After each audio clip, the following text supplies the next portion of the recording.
One of the president's most loyal defenders this morning announcing she's stepping down just hours before the Republican National Convention is set to. Longtime Trump advisor Kellyanne Conway saying she's leaving the White House at the end of the month. Conservative strategist Kellyanne Conway, considered among President Donald Trump's most influential advisors and the person who took him to the finish line in the last election, has announced that she's leaving the White House next week to spend more time with her 4 teenage children. Her husband George Conway, a fierce Trump critic, also said that he would be withdrawing from the Lincoln Project, an anti-Trump group that he co-founded. But why this sudden change of heart?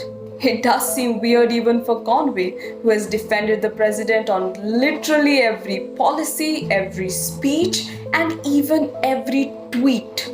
I will discuss it, but I think he is relying upon data perhaps for a particular area. I don't know who gave him that data. While the president is saying it, he's also saying this virus came from China. China is responsible. Now, and I think it shows you the contrast in leadership when you have feckless leaders or you have a president who's publicly facing every single day, giving people information engagement they need. Claudia Conway, daughter of Kellyanne Conway, criticized her mother on TikTok. And yes, TikTok can be used for this as well.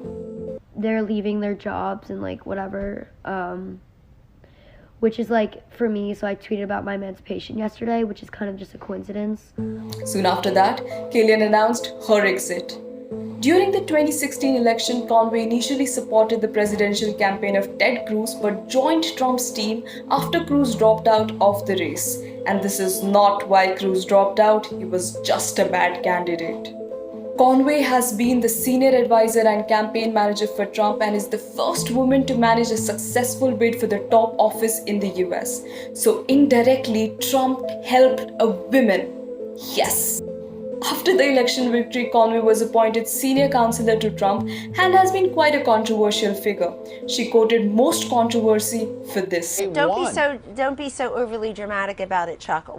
You're saying it's a falsehood, and they're giving Sean Spicer, our press secretary, gave alternative facts to that. But her husband George Conway cannot stand Trump, and even though he doesn't have the medical expertise to say, but he said that Donald Trump has a narcissistic personality disorder.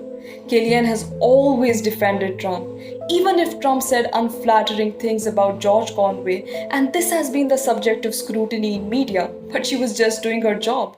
You mean Mr. Kellyanne Conway?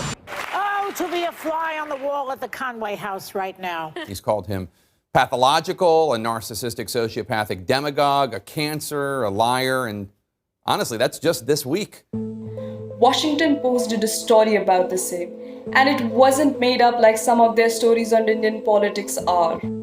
Conway's exit at this time, just before the Republican National Convention and 2020 election, is surely bad news for Trump's re-election bid. But it is certainly a reflection on the fact that conservative women are extremely scrutinized by the media for their politics and even their personal lives.